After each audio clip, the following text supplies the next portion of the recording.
In your opinion, what would be the three most important areas of a woman's life that should be organized in order to be more productive?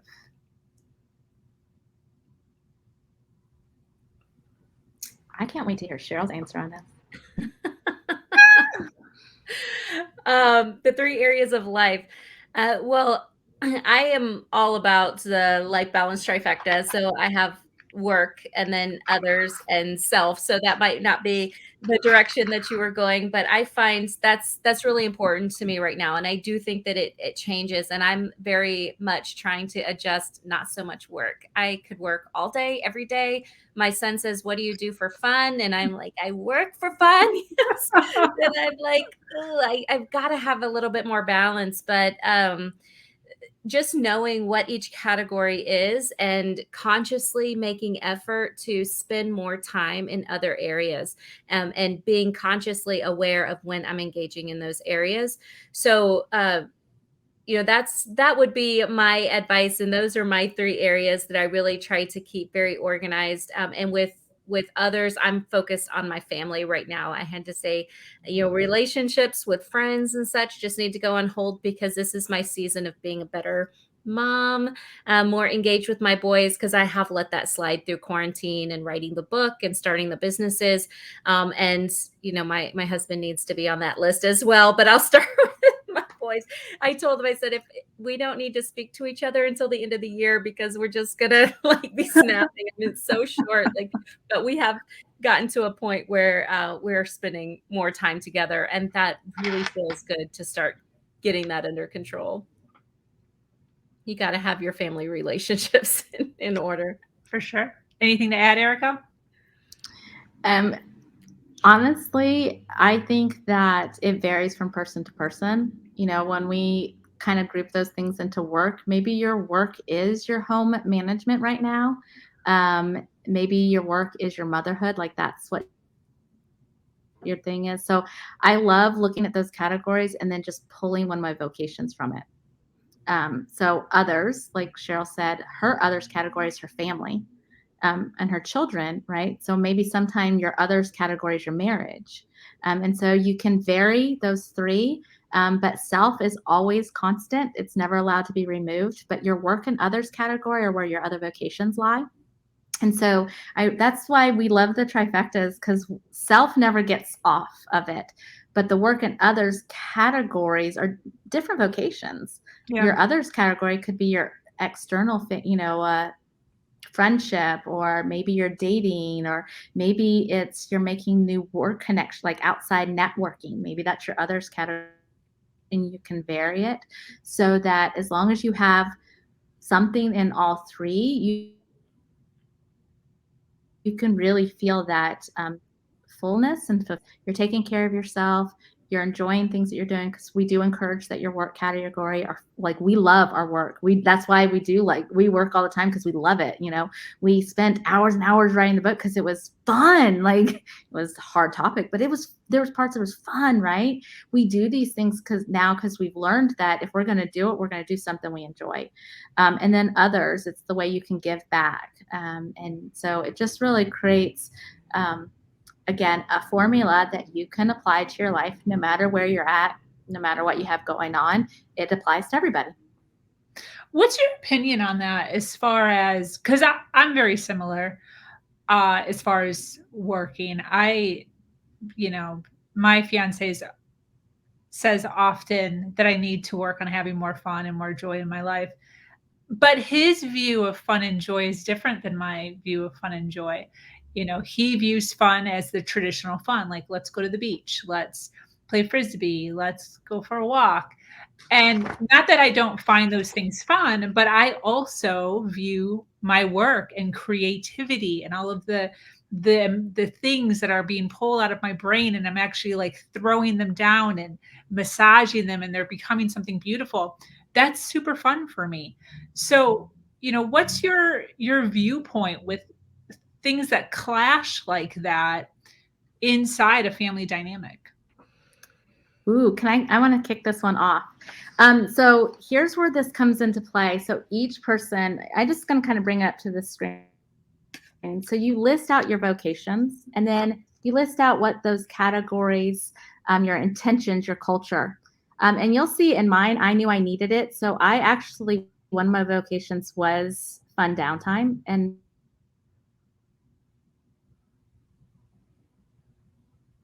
one of my vocations at the time was creative practices because I had given up the same thing. And so we were able to then come and say,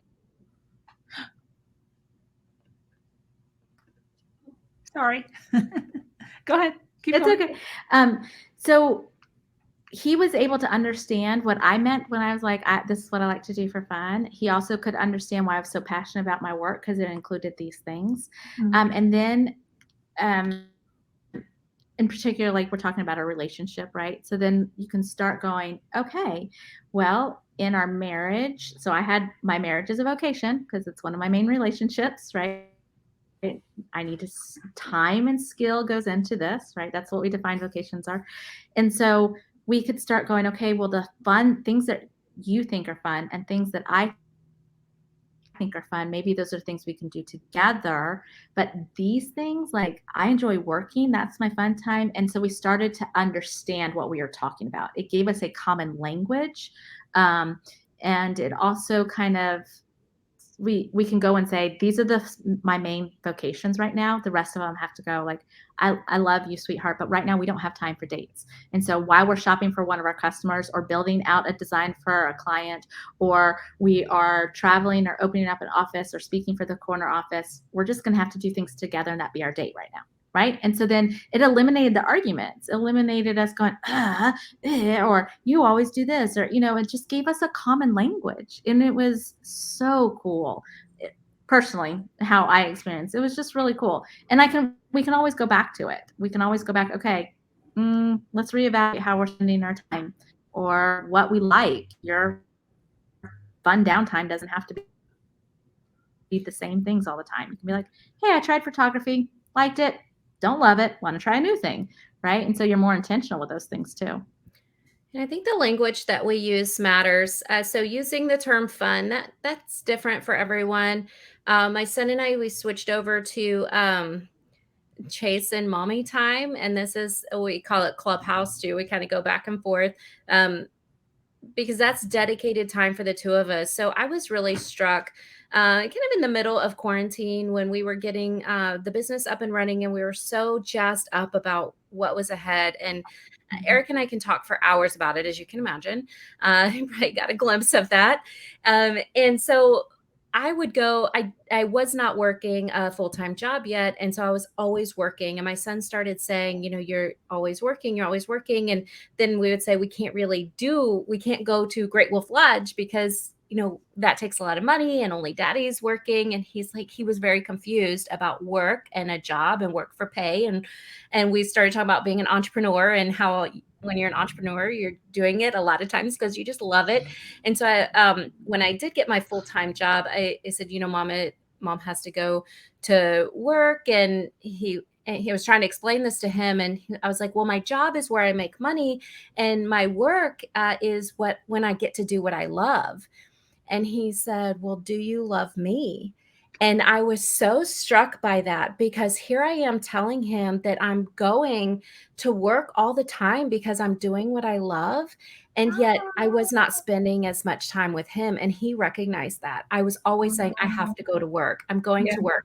I'd put him to bed. Mom has to go back to work. Mom needs to work. And that's all he was hearing. And now he was attaching, I'm doing what I love, work, and not spending time with him. And so I started to change my language. I started making sure I had dedicated time with him, that this is my time I'm spending with you. And now mom has to go to her job or mom is working on the business. And so I started kind of breaking that up a little bit. So it didn't feel like this big chunk. I don't want him to associate work with mom always being gone because there are different things. And one reason I'm doing this is to make a better future for him as well. And I don't like it when we use our kids as our reason for everything. I would be doing this whether or not I had kids. So that I think is a lot of times an excuse or a pawn off. It's all for you, kid. I mean, that's a lot of pressure for a kid, right?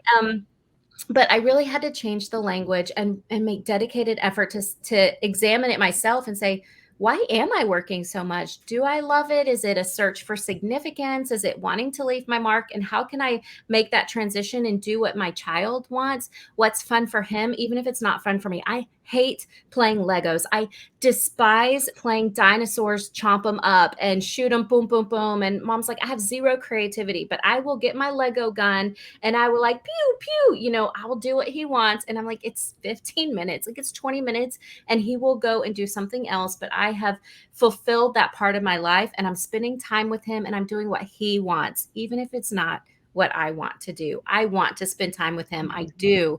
It doesn't have to always be about me. It can be about him. And so I tried to change my language and make sure I was dedicating special time to what needed to move forward. Again, glass ball. That's great. When you guys, when we first started talking, you had mentioned, I don't remember who had mentioned, but it was brought up that businesses and personal are similar as far as the organization and the time management. Do you guys have any examples as far as, putting your children, into a cycle of organizing their own time and productivity? And what age would you say that you'd start that at? I'm gonna let Erika take it.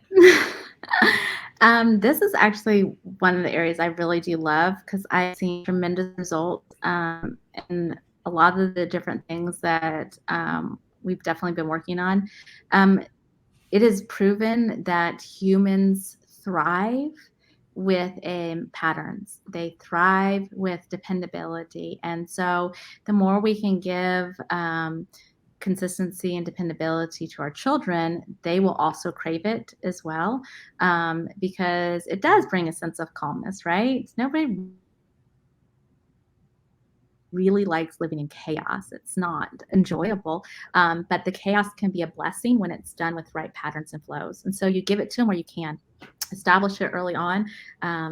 Bedtimes are a great time. It's really easy to start doing that. Help them end their day in a peaceful way. I have a particular routine that I've built with, or ritual, if you want to call it, with my kids.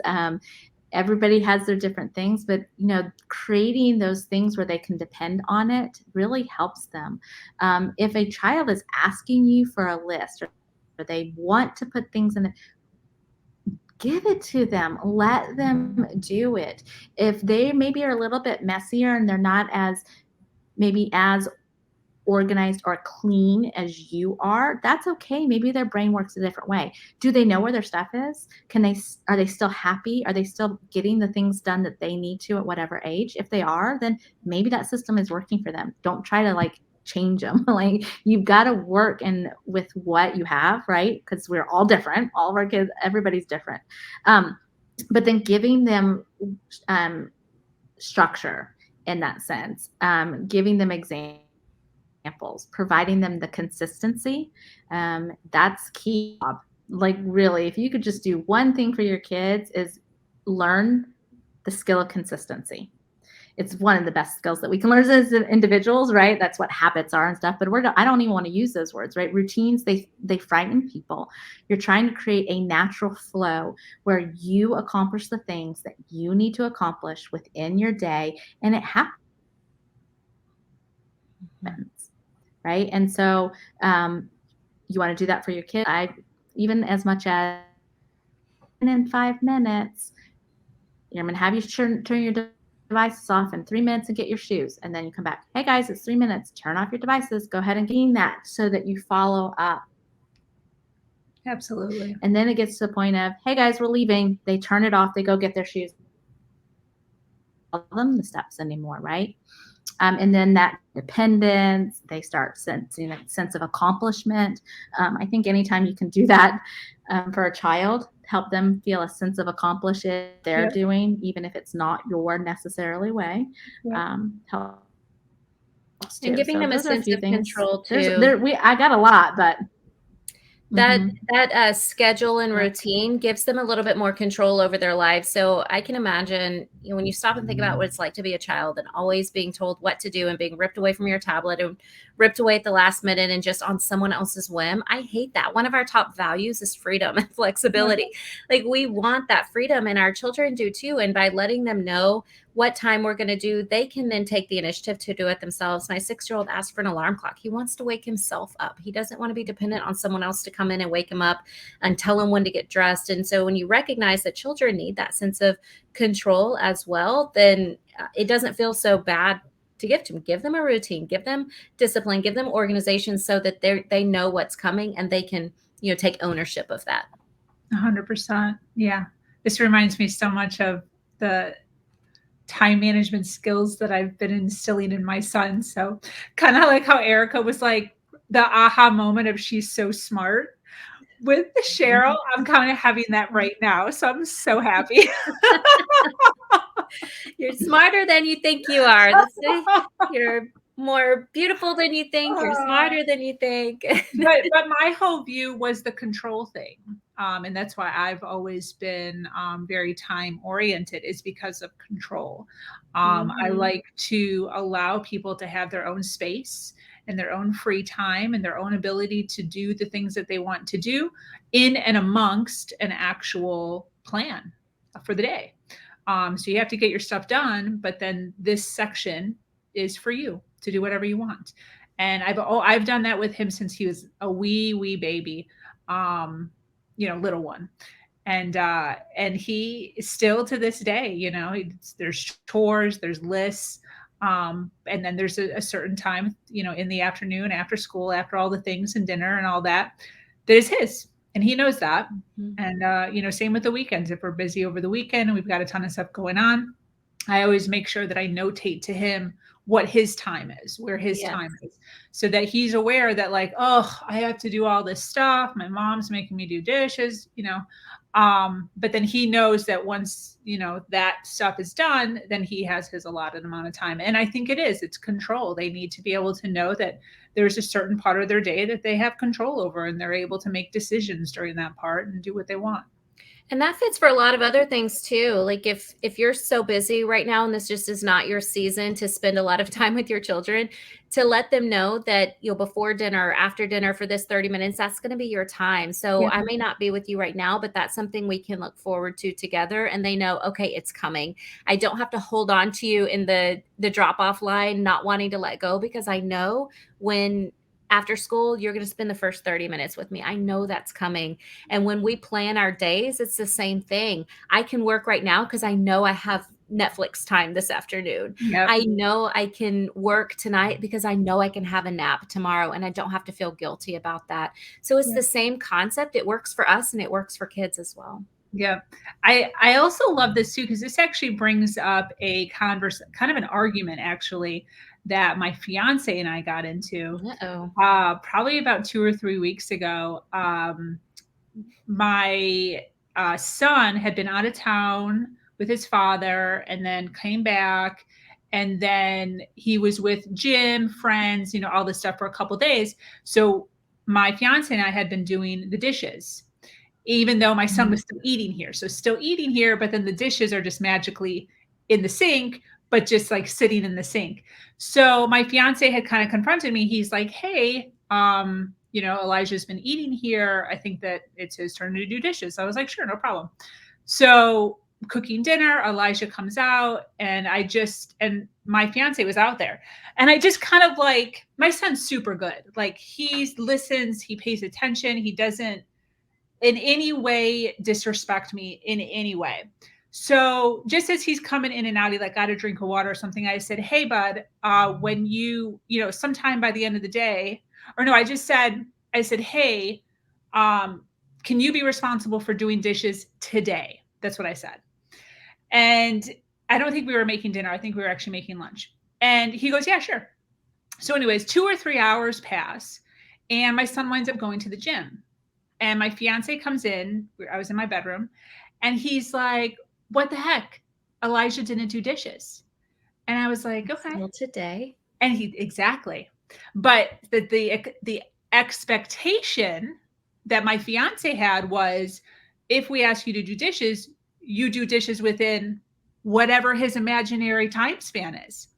But see, I didn't raise my son like that. I raised my son with like time. So if I don't say a specific time, which sometimes I do, then he will do it with, so if I said, hey, do it within the hour, it would have been done within the hour, but there was no definitive time. So if you don't communicate directly in a schedule or a time span, you can't expect people to read your mind. So anyways, we got into this whole thing, and he was like, well, isn't it expected that if your mother asks you to do the dishes, you do the dishes? And I was like, yes, it's expected to do the dishes in the day, which means he has until midnight to do the dishes, technically, because I didn't give him a time span. And we really had to sit for like a good 10 or 15 minutes while he explained his view and I had to explain my view. And, my son's like at the gym, has no idea this is No even idea. going on. Yeah, this is a very real issue of expectations. And, anytime in organizations we have leadership changes, you've got to recommunicate. And how do we work together? And before I work with any client, we have a slide. This is how we work together, what our expectations are.